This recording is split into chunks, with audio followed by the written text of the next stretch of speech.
t'asseoir tranquillement pendant que tu peux déjà commencer à préparer ta Bible dans Actes chapitre 2. On va préparer nos Bibles dans Actes chapitre 2. Gloire au Saint-Esprit. Gloire au Saint-Esprit pour ce moment. Merci à Jésus pour ce temps. Je vais rapidement me présenter pour ceux qui me voient pour la première fois. Comme on dit toujours, la première fois, ce n'est pas la dernière. Et si tu me le permets, Pasteur Renan, aussi accueillir les personnes que j'ai invitées, qui sont venues aussi t'honorer, aussi m'honorer de leur présence dans ces assises. Je suis Jean-Marc Kaninda, Kankou Kaninda, si je dois vous donner ce qui est sur le titre de séjour. Je suis pasteur, habitant de Poitiers, à 3h30 d'ici, et je suis parmi vous. Avec Pasteur Odin, nous nous connaissons, et quelques d'autres hommes de Dieu aussi, comme Pasteur Ginette et Pasteur Orso. Nous nous connaissons, ça fait déjà maintenant 6 ans. 6 ans, je crois, 2018. On fait le chemin. Donc il y a encore 6 ans qu'on va faire devant. Et encore et encore. En tout cas, je suis marié et nous avons, avec mon épouse, une bonne nouvelle que nous attendons.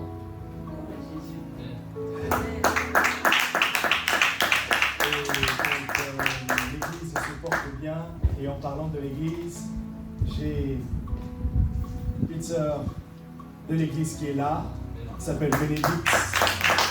Notre chante, elle est venue, elle n'est pas venue seule, elle est venue avec ses cousins. Voilà, qui peut se lever aussi, je ne connais pas le prénom. Josias. Et j'ai la fille spirituelle d'un ami prophète, qui est aussi là. J'ai envoyé un message, je savais qu'elle habite Paris, Rosa, super télé à laquelle on s'est rencontrés il y a 2 mois et 2 semaines, quand j'avais invité son père spirituel, le prophète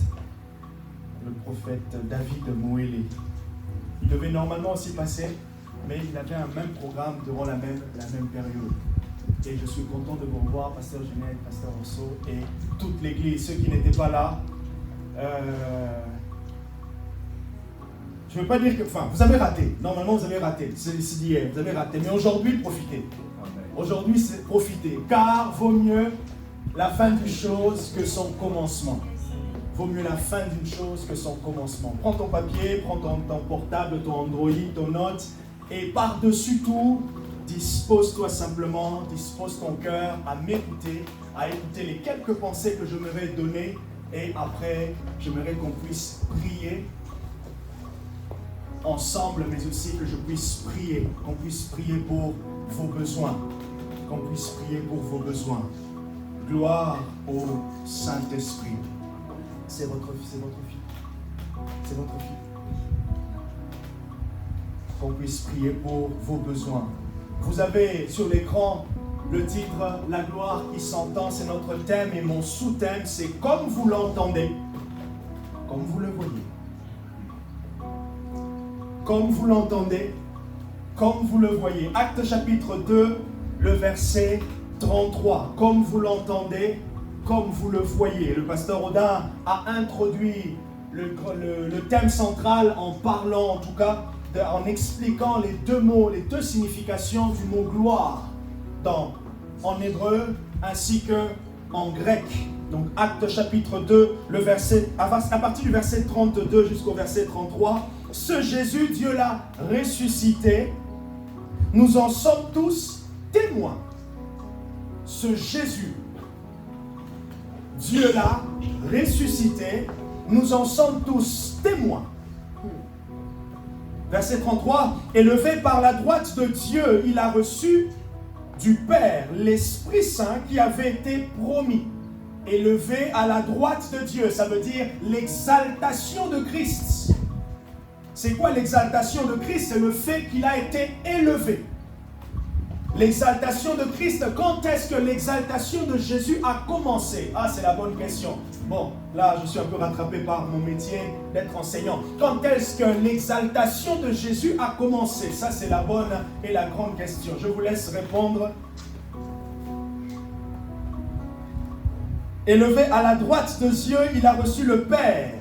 Il a reçu du Père le Saint-Esprit. Le Jésus qui prie dans Luc chapitre 11, vers le verset 13, il dit « Est-ce que le Père ne donnera-t-il pas l'Esprit à tous ceux qui le lui demandent ?» Et on voit dans Jean, à partir du chapitre 14, 15, 16, que le Saint-Esprit était le trésor que le Père voulait donner à ceux qui croiront. Et l'apôtre Paul dit dans Romains chapitre 8, du verset 14 au verset 16, qu'il est le témoignage en nous, qui proclame en nous notre appartenance à Dieu le Père. Quand quelqu'un témoigne, quand quelqu'un décide, quand quelqu'un proclame par lui-même qu'il appartient à Jésus, qu'il confesse, voilà le mot que Paul emploie, Romains chapitre 10, à partir du verset 8 au verset 10, il dit la parole, elle est près de toi, elle est dans ton cœur, c'est la parole du témoignage. Si tu confesses, et la Bible laisse clair vraiment que la confession de la parole est puissante. Pourquoi? Parce que celui qui confesse dit spirituellement qu'il adhère. Or, il n'y a pas d'adhésion s'il n'y a pas eu au préalable un travail dans ton cœur.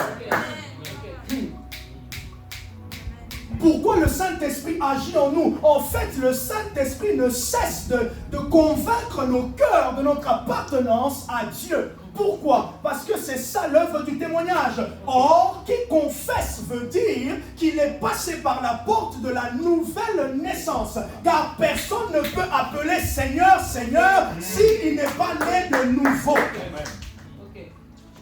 Est-ce que ça va? On décolle. Et Pierre qui parle, à qui il parle à la communauté juive, au peuple d'Israël. Ils étaient surpris. Un beau jour, on ne sait pas si c'était un dimanche, on ne sait pas si c'était un samedi, peut-être que c'était un jour férié, peut-être c'était un 14 juillet. Et plus loin il dit, il a répandu, donc le Saint-Esprit a été répandu, comme vous le voyez, comme vous l'entendez. Le Saint-Esprit a été répandu. Ce que j'aime avec Dieu au travers du prophète Joël, il dit aussi quelque chose de très intéressant. Dans les derniers jours, je répandrai de mon esprit. Ça veut dire que s'il y a une expérience que l'Église est en train de faire dans toute sa plénitude, c'est l'expansion. Je ne sais pas le nom qui ressort du verbe répandre. Je ne sais pas le mot français qui ressort du verbe répandre. Je ne sais plus. S'il y a une chose que l'Église est en train d'expérimenter dans les derniers jours, c'est que le Saint-Esprit est répandu. Et ce que j'aime avec Dieu, c'est qu'il n'est pas répandu simplement à ras-bord, mais il est répandu avec débordement. Pourquoi? Parce que ce qui pouvait empêcher l'Esprit d'être répandu avec abondance a été ôté. La croix. Pourquoi devrait-il venir? Jean qui dit, moi je ne le connaissais pas, mais c'est afin que je l'annonce clairement, que je l'annonce proprement. Il m'a dit, celui sur qui tu verras l'Esprit descendre. Et ce qui est extraordinaire, l'Esprit est descendu. Mais pour marquer la différence, que celui-ci a nous emmené dans la nouvelle alliance, l'Esprit a demeuré. Or, dans l'Ancien Testament, avec par exemple le livre de Juges, qu'est-ce qu'on remarque pour Gédéon? Qu'est-ce qu'on remarque pour Samson? On remarque une expression, l'Esprit descendit sur eux. C'était à des moments précis, pour des actions précises. L'Esprit descendait et l'Esprit partait. Il ne pouvait pas demeurer. Pourquoi? Parce que ce qui empêchait, ce qui permet à ce que l'Esprit demeure, n'était pas encore accompli. Et j'aime l'auteur l'auteur de l'Épître aux Hébreux qui nous dit dans le chapitre 11, il me semble à partir du verset 39 au verset 40, il dit « Dieu n'a pas voulu que ceux-là qui sont venus avant nous connaissent la gloire. » Pourquoi? Parce qu'il avait quelque chose de meilleur. Voilà pourquoi l'Ancien Testament, Paul dit « Nous avons là un miroir des choses à venir. » Donc si tu regardes bien, tu vas commencer à comprendre ce que Dieu était en train de disposer. Et là Pierre dit « Au fait, vous êtes en train de voir. Vous êtes en train de voir l'accomplissement. Vous êtes en train de voir le désir de Dieu. » Notez-le, retenez-le. Ce que j'aime, c'est que les actions du Saint-Esprit sont visibles. Amen. Les actions du Saint-Esprit sont visibles. Ah non, il a bougé. Non, il ne faut pas, Dieu ne bouge pas comme ça. Dieu ne... Non, Dieu est visible. Amen. Dieu est visible. Notez-le, Dieu est visible, comme vous le voyez, comme vous l'entendez. Oh, tout à l'heure, pendant le chant, on était en train de... On disait, je veux quelque chose de voir ta gloire et tout ça. Et je suis resté sur cette expression et j'ai dit, mais Seigneur, c'est vrai que on prie voir ta gloire, mais c'est aussi bien de prier que je puisse voir. Non, ouvre mes yeux pour que je voie la gloire qui est présente. Parce que la gloire de Dieu, elle est présente. Mais tout le monde ne la voit pas. La gloire de Dieu, elle est visible. Comme on peut dire, la gloire de Dieu, elle est manifeste. Mais tout le monde ne l'aperçoit pas. Et comme j'ai dit au début, il y a quelques minutes, que la nouvelle naissance, c'est la porte d'entrée. Et c'est pour cela qu'il pouvait dire à Nicodème, mais Nicodème, tu sais que si tu ne nais d'eau et d'esprit, tu ne peux quoi? Voir le royaume. Et c'est intéressant que Jésus dit dans ce chapitre 3 de Jean au verset 3, Jésus dit, si tu ne nais d'eau et d'esprit, tu ne peux voir. Et plus loin il change, il emploie un autre mot. Voir la gloire de Dieu, par la nouvelle naissance, on voit la gloire de Dieu. Alors, sans aller dans tous les artifices théologiques, la gloire de Dieu, vous savez, c'est l'éclat qui se dégage de la personne de Dieu. L'éclat qui se dégage. Donc, la doxa qui se dégage de la personne de Dieu. Il y a un éclat. Un éclat visible sur toute personne qui expérimente la nouvelle naissance, la conversion. Et ça, ce n'est que le début. De la même manière qu'on peut voir dans l'Ancien Testament, Ézéchiel chapitre 47, on voit comment il y avait une progression des eaux. C'est une image de la progression, de la gloire de Dieu qui revient dans le temple. Il y a 3 séquences qu'on voit dans Ézéchiel. Premièrement, la gloire qui est en train de quitter. Deuxièmement, la gloire qui est complètement partie. Et troisièmement, la gloire qui revient. Et là, Pierre est en train de nous ouvrir ici pour nous dire que le symbole, l'un des symboles marquants que vous êtes en train de voir et d'entendre, c'est la gloire de Dieu qui est revenue sur son temple. Or, on sait que le temple de Dieu, ce n'est pas simplement un temple physique, mais ce sont ceux qui appartiennent à Dieu deviennent des temples physiques. Voilà pourquoi on peut dire qu'il y a un minimum d'ignorance lorsque un chrétien est en train de faire de n'importe quoi. Ça veut dire qu'il est en train d'ignorer un aspect de ce qu'il est.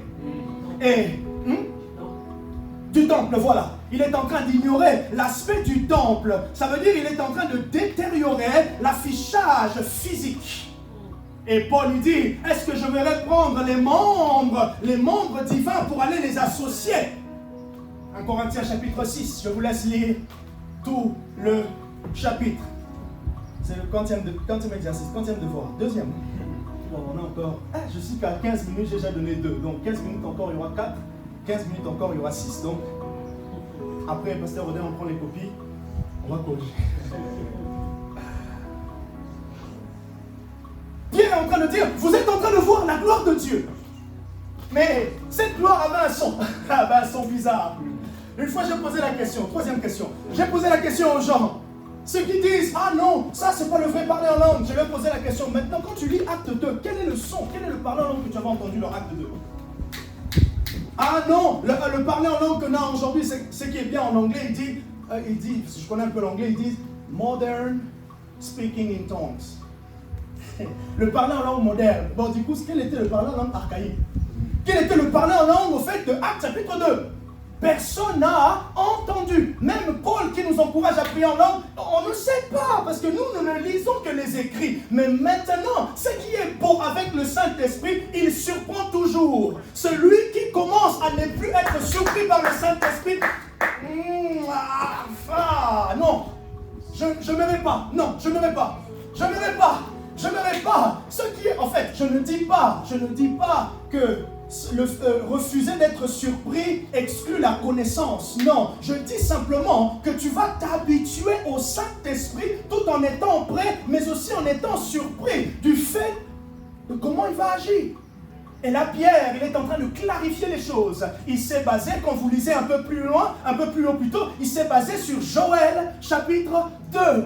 Il dit, mais en fait, ce que vous êtes en train de voir, c'est l'accomplissement de ce qui avait été annoncé par le prophète Joël. Et on peut encore remonter quelques années avant. Ça avait été annoncé par le prophète Ézéchiel. On peut encore remonter quelques années encore avant. Ça avait été annoncé par Moïse.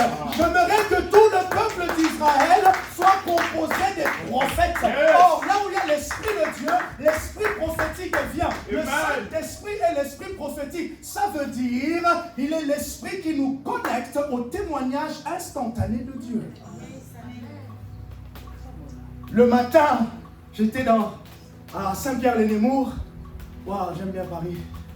Je fais la route. Et là, je vais rentrer. Je fais encore la route. Et là, l'homme de Dieu a dit quelque chose de très intéressant. Ça m'est resté. Le pasteur Béni, il a dit, il y a un langage et il y a une langue.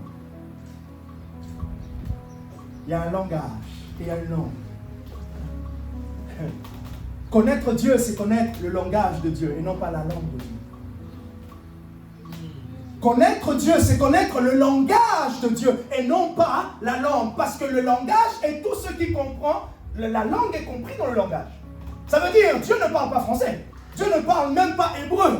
C'est parce qu'il a choisi de se révéler au peuple hébreu que maintenant, nous nous identifions. Ça veut dire, Dieu peut parler ma langue. Ça veut dire que Dieu peut s'identifier à ma personne afin que je comprenne son langage. Et c'est là que j'aimerais t'encourager et que le Saint-Esprit maintenant se manifeste dans toi pour que tu puisses parler le langage. Que dans ta bouche, qu'il y ait un langage. Et c'est ce langage-là qui constitue la langue. Ça veut dire ta relation personnelle avec Dieu.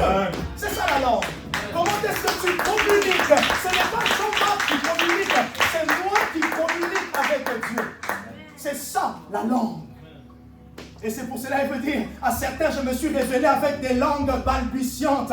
Et là, c'est que le peuple d'Israël était en train d'entendre, c'était des choses bizarres, mais ils entendaient aussi parler en leur propre langue. C'était ça la gloire de Dieu. Et c'est pour cela qu'on voit en fait que la prière en langue, comme le dit Paul dans 1 Corinthiens 14, crée une atmosphère. Je vous invite à aller sur la page, j'aime bien faire les pubs. Je vous invite à aller sur la page de l'église pour écouter, ou sur le YouTube de Pasteur Baudin. Merci de vous abonner, d'activer la cloche. Merci de vous abonner parce que vous allez suivre l'extrait d'hier. J'ai parlé de quelque chose sur l'infection, sur la contamination. Même si, bon, c'est vrai que ça fait un peu... les microbes et tout ça. C'est pas trop l'exemple qu'on va s'attendre, mais c'était juste imagé pour dire. Vous vous rappelez, en période Covid, on aurait eu tous les masques. Pourquoi? On craignait d'être contaminé. Or, dans la chambre haute, c'est que Pierre est en train de dire au peuple juif, ce que vous êtes en train de voir, c'est que nous avons été infectés. Il y a eu un saint Covid qui est descendu sur nous. Acte chapitre 2, il est dit, ils étaient dans le même lieu. Je dis que les microbes ont besoin d'un lieu. Ils ont besoin d'une atmosphère qu'on appelle incubation, où ils vont se développer jusqu'à arriver au symptôme. Et c'est le symptôme qui est visible à celui qui est ignorant. Quand je dis ignorant, c'est celui qui ne connaît pas. Ah, tu es grippé? Oui. Comment ça? Je sens ta voix. Ça, c'est le symptôme visible. Voilà pourquoi j'ai noté ceci. La gloire de Dieu, elle est toujours visible. Un lieu où Dieu se manifeste, c'est visible. Et vous allez le voir en quoi? Vous allez le voir, cette gloire, vous allez la voir plutôt par les actes de Dieu. Les actes de Dieu. Les actes de Dieu attestent de ses actions. Les actes de Dieu révèlent son cœur. Les actes de Dieu révèlent sa proximité. Les actes de Dieu parlent du témoignage présent de Dieu.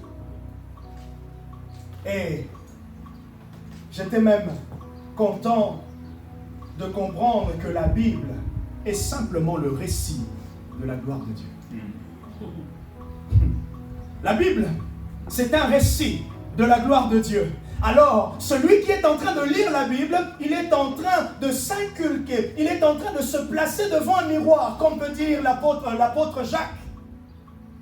Insensé est celui qui se place devant un miroir et qui oublie ce qu'il est. Mais Paul nous dit non, nous ne venons pas devant le miroir pour oublier ce que nous sommes. Nous venons devant le miroir afin d'être transformés de l'image de gloire en gloire par son esprit.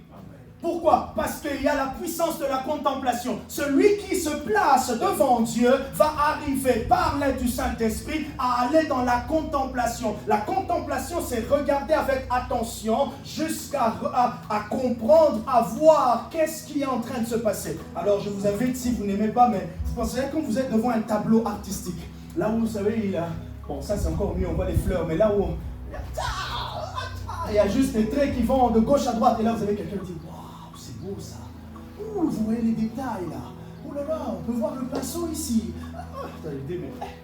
Je vois rien, je comprends rien. C'est tout à fait normal. Pourquoi? Parce que tu ne décodes pas le langage. Tu ne comprends pas tout ça. Mais celui qui connaît, il est en train de regarder le tableau et il est en train d'étudier tout. C'est ainsi que Paul peut dire, nous devenons maintenant les tableaux visibles de Dieu. Pourquoi? Parce que nous avons pris le temps de nous exposer à lui au travers de sa parole. Et c'est là maintenant que la méditation des Écritures rentre en compte, parce que celui qui médite réfléchit. Or, on voit quoi? On voit dans Actes chapitre 10, lorsque Pierre a reçu la révélation, il est dit qu'il était en train de réfléchir sur la vision. Et c'est pendant qu'il réfléchissait sur la vision que la parole est venue. Donc, celui qui prend le temps de réfléchir sur la parole de Dieu, c'est comme s'il est en train de prendre le temps de déceler tous les éléments qui sont devant lui par rapport à la gloire de Dieu. Et c'est ainsi qu'il va ressortir quoi? Il va ressortir simplement l'éclat de sa personne. Il va voir sa droite, il va voir son caractère, il va voir ses attributs. Et c'est là qu'il va dire, waouh, Dieu est bon. Et pendant qu'il est en train de regarder, Dieu aussi est en train de le regarder. Et c'est là qu'il peut ressortir un amour profond de Dieu pour lui. Il peut ressortir une puissance de Dieu, une foi en action. Ah, je ne sais pas agir avec la foi. Ah, ça peut aussi être un problème d'exposition. Un problème d'exposition. Un problème d'exposition. Peut-être désolé de le dire, mais regardez, ceux qui s'exposent. C'est quoi la puissance de la pornographie? C'est l'exposition. Qu'est-ce que ça fait? Ça laisse une image. Une image s'imprègne. Pendant qu'on était en train de prier, je sentais le Saint-Esprit me dire empreinte. Il y a des empreintes qui se font. Et quand on vient en Christ, Dieu imprègne quelque chose de nouveau en nous. C'est maintenant l'identité de Christ qui est imprégnée en nous. Et cette identité prend maintenant le soin de pouvoir occuper toute la place. C'est ainsi qu'on peut parler d'une gloire qui est en train de grandir. Comme vous le voyez et vous l'entendez, le peuple était surpris. La communauté d'Israël a vu, premièrement, la gloire de Dieu qui était visible. Ils ont entendu le témoignage de Dieu dans la bouche des 120. Ils parlèrent en d'autres langues. Et quand vous lisez les chapitres d'après, ça ne s'est pas arrêté là. C'est aller plus loin. Il y avait des actes, des actes. En méditant, je comprenais aussi ce deuxième grand point. Premièrement, ce deuxième grand point, les différentes manifestations ou opérations du Saint-Esprit sont la révélation de la gloire de Dieu. Les différentes manifestations du Saint-Esprit. Ce qui est drôle, c'est qu'il y a, comme on dit, en nous, ce désir de voir Dieu. De voir Dieu. Et Paul peut dire, la création attend la manifestation des fils de Dieu. L'homme est intéressé, est intrigué par ce qu'il ne voit pas. L'homme est intrigué par ce qu'il ne voit pas. Jean chapitre 4. Jean chapitre 4, Jésus discute avec cette femme. Elle dit, bah ok, tu me dis de voir ici et tout ça, mais nos grands-pères sont venus ici. Après tu parles que bon, en soi-disant que c'est toi le Messie. Quand Jésus lui a dit, mais il est devant toi. Son langage a changé. Et il est allé un peu plus loin. Il lui a révélé sa vie. Lorsqu'elle est allée plus loin vers le verset, comme vous lisez le chapitre 4, vers le verset 30 là, 39, 40, elle dit quoi? Venez voir. Oh, Shantayaba, comme vous le voyez et comme vous l'entendez, ces deux dimensions de la gloire de Dieu sont possibles et disponibles. Tu ne peux pas simplement voir. Tout ce qui est visible aura forcément un son. Tout ce qui est visible de Dieu aura toujours un son.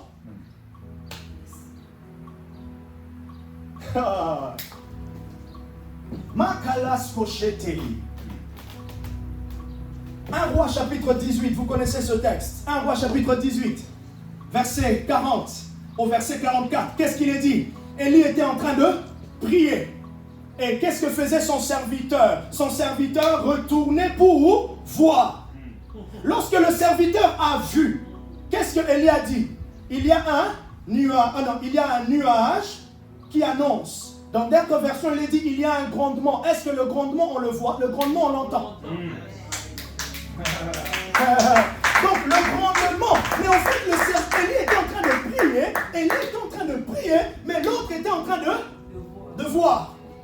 Jusqu'à ce qu'il y ait la rencontre, Mashtoleria. Alors pendant que tu es dans la présence de Dieu, deux choses se passent. Tu vas entendre, mais tu vas aussi voir. Mais ce qui est bien, comme je dis, le langage de voir et d'entendre ne passe pas toujours comme nous, on ne le perçoit. De fois on entend et on voit par des impressions. De fois on entend et on voit par une conviction simplement. De fois on entend et on voit par un murmure doux et léger. 1 Roi 19. De fois on peut entendre et voir simplement par une présence qui remplit le lieu. Mais tu ne vois pas la présence, mais tu sens la présence.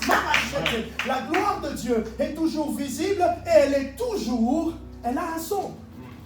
Dieu a un son. Dieu a un son perceptible. Dieu a un son perceptible. Le son de Dieu, c'est le témoignage. Le son de Dieu, c'est ton témoignage. Le son de Dieu, c'est le témoignage de ceux qui ont vu la gloire. Le son de Dieu, c'est le témoignage de ceux qui ont perçu la gloire dans la prière. Ils ont perçu la gloire dans l'adoration. Pasteur Oda, si tu commences comme ça. Aïe, j'attends.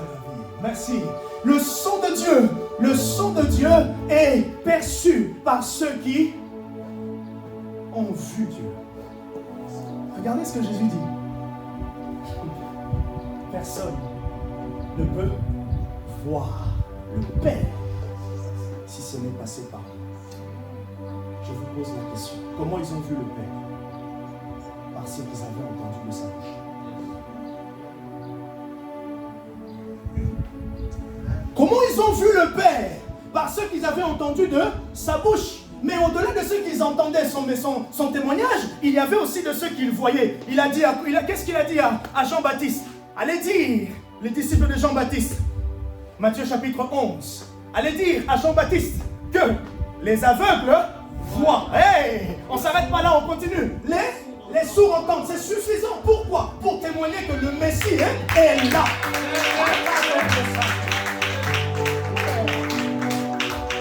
Les aveugles voient. Aveugle physique, mais on ne s'arrête pas là, même aussi aveugle spirituel. Pendant qu'on priait, J'ai eu l'impression, merci à Dieu, mais aussi merci à Maman Glody pour ce temps de louange. Je voyais un rideau. Je voyais un rideau qui s'ouvrait. Un rideau qui s'ouvrait. Comme à sauter. Je te pose la question. Comment est-ce que tu ouvres ton rideau? Tu vas de droite vers la gauche? Tu vas de gauche à droite? Ou tu les sépares? Quel que soit ton mouvement, ton objectif c'est voir. Qu'est-ce que la Bible nous dit? Il a séparé. Il a séparé la mer en deux, afin qu'il puisse voir sa gloire. Il a séparé le rideau de la mer Rouge, afin qu'il puisse voir sa gloire. Or, lorsqu'ils étaient en train de voir la gloire de Dieu, ça veut dire qu'ils étaient en train de marcher dans la mer Rouge. Qu'est-ce qui était en train de se passer? Ils étaient en train d'entendre les cris des Égyptiens qui sont en train de s'engloutir. Pendant que tu marches dans le lieu de la gloire de Dieu, pendant que tu marches, je te vois entendre le son de ton ennemi, de tes ennemis qui sont en train de dire: oh, nous avons perdu la bataille. Pourquoi? Parce que tu marches dans la vallée de l'ombre de la mort. Je ne crains aucun mal, car ta houlette et ton bâton, voilà mon assurance. Tu ondouilles ma tête et ma coupe déborde, et j'habiterai dans la maison de l'Éternel jusqu'à la fin de mes jours. L'apôtre Paul dit aux Corinthiens, 1 Corinthiens 12 à 14, 1 Corinthiens chapitre 12 jusqu'au chapitre 14, il dit clairement. En fait, ce que vous voyez, ce sont les manifestations de l'Esprit. Ils sont en train de révéler Dieu, mais ils sont aussi en train de révéler Christ. Parce que la révélation de Dieu ou la révélation de Christ est intrinsèquement liée à Dieu. C'est pour cela, attendant la manifestation, attendant simplement ce témoignage, la parole s'est faite chair, on pouvait voir la manifestation de Christ dans l'Ancien Testament par des types de Christ. Or, il fallait que Dieu puisse parler des types pour que le peuple soit préparé à la révélation palpable. La parole s'est faite chair. Et Paul dit, ce que vous voyez, c'est l'Esprit. Et Jésus dit, Jean 14, plutôt Jean 16, versets 12 à 13, lorsqu'il viendra, il révélera, il rendra possible, il rendra visible, il rendra entendu, ou je sais pas, entendible, je sais pas où, bref, le français, audible, merci. Il rendra visible et audible le témoignage intérieur. Le témoignage intérieur, le Saint-Esprit, sa gloire, c'est ça. Rendre visible et audible le témoignage de Jésus. Et c'est pour cela, lorsqu'on parle d'une église morte, c'est lorsqu'on ne peut pas entendre ni voir Jésus. Ah, ne nous trompons pas. Les Français ont besoin aussi, et ils ont besoin de ce visible et de ce audible.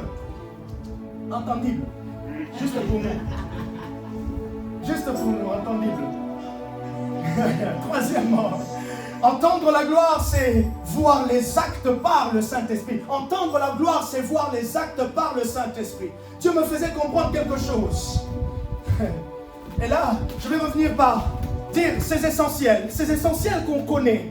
Ah, Sakabare, Paskimito, Mashtoria, Savalouche, Paraouskali, Atatola. Ce qui est triste généralement, c'est qu'on cherche souvent à pouvoir recevoir les choses de Dieu en empruntant ce qui est compliqué.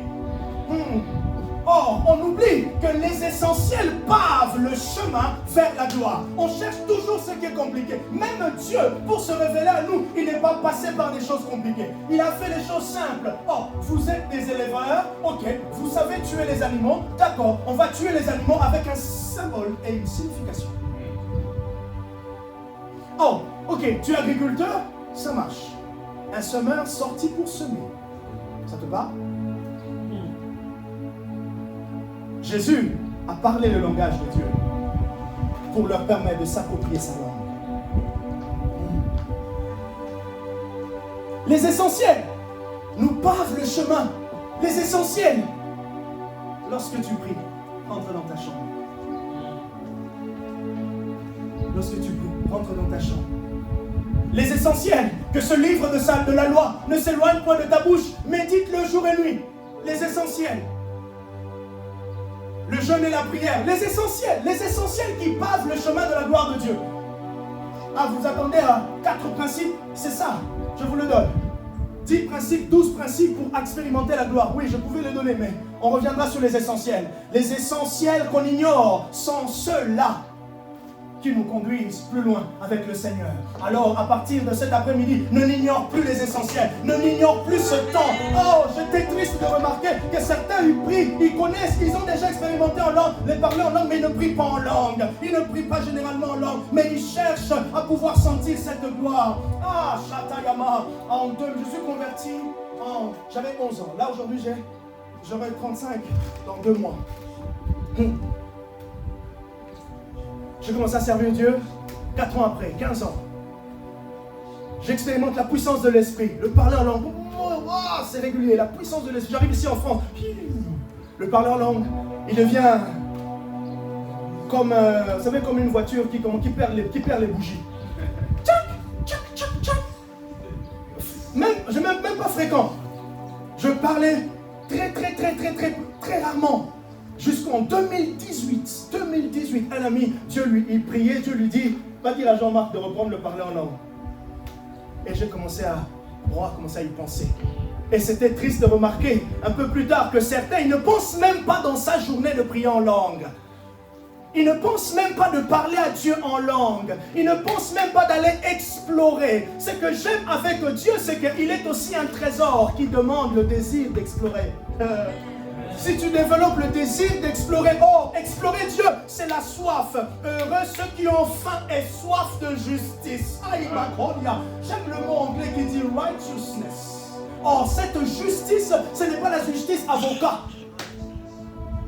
Peut-être orange, mangue, non, tomate. Non, ce n'est pas la justice de l'avocat. C'est la justice. Dieu. Connaître les voies de Dieu. Petit à petit, j'ai commencé à prier en langue. J'aime bien dire, je me donne à Dieu par la prière. Je me donne à Dieu par la prière. Je me donne à Dieu par la prière. Je me donne à Dieu par la prière. C'est ce qui fait la force d'une femme. Dans les rapports sexuels, la femme accepte de se donner à l'homme. Or, nous sommes les plus. Afin de saisir l'intimité, je dois accepter. L'intimité ne vient pas par les déclarations. L'intimité vient lorsqu'on désire se donner à. L'intimité, c'est aller se donner à. Permettre à l'autre, permettre à Jésus de venir toucher mon corps, toucher mon cœur, me parler intérieurement. Je commence à prier. Un peu, mais je sentais qu'il y a quelque chose qui ne s'ouvrait pas. En 2019, je rencontre juste sur internet un homme de Dieu, un apôtre au Nigeria. Il m'a baptisé. J'ai commencé à prier de manière régulière. Petit à petit, certaines choses, la dimension maintenant de l'esprit a commencé à s'ouvrir. La gloire qui s'entend. C'est une sagesse extraordinaire que Dieu a fait.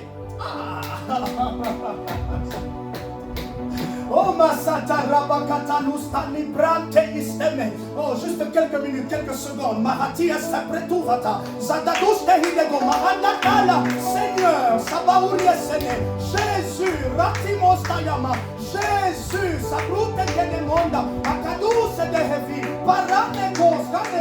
Jésus, Saint-Esprit, Soplo, Marados de Fera, Aruecandie Brelo, Musneleria Tona, Faratie Prestola, Jésus, Gaideus, Jésus. C'est une sagesse de Dieu extraordinaire d'avoir choisi d'introduire L'un des marques de la nouvelle alliance part en brisant la sagesse du langage. 1 Corinthiens chapitre 1 verset 18 à 19. Qu'est-ce qu'il est écrit? Qu'il a brisé la sagesse des hommes par le langage. C'est ainsi que là, la gloire qu'on voit dans Acte 2, c'est la gloire du langage. Est-ce que tu peux parler le langage? Tu peux t'engager à parler avec Dieu par la prière. Et Paul il dit, je prierai en langue intelligible. Ça veut dire, je parlerai à Dieu avec ce que j'ai compris des Écritures. Mais je parlerai aussi à Dieu par le témoignage que j'ai reçu de l'Esprit, jusqu'à ce que la combinaison des deux puisse produire une explosion extraordinaire.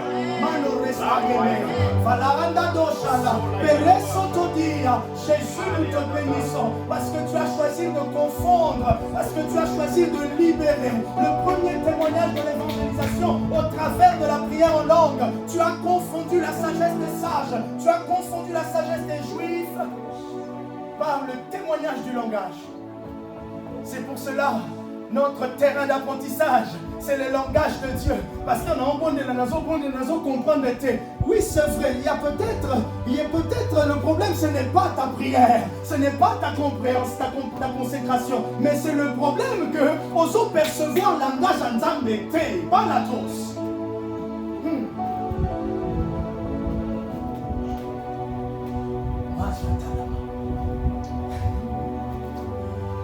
Waouh! J'ai fait 40% de mes notes. Bon, Pasteur Rodin, je vous invite à retrouver la suite de ce message dans le prochain livre de Pasteur Rodin.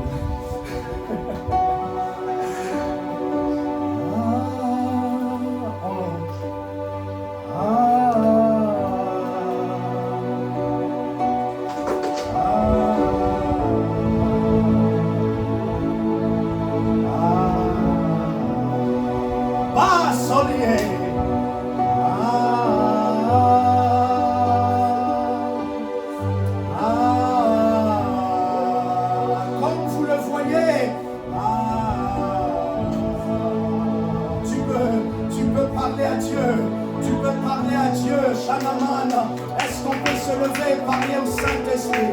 Maintenant, Dieu veut entendre l'explosion de nos paroles.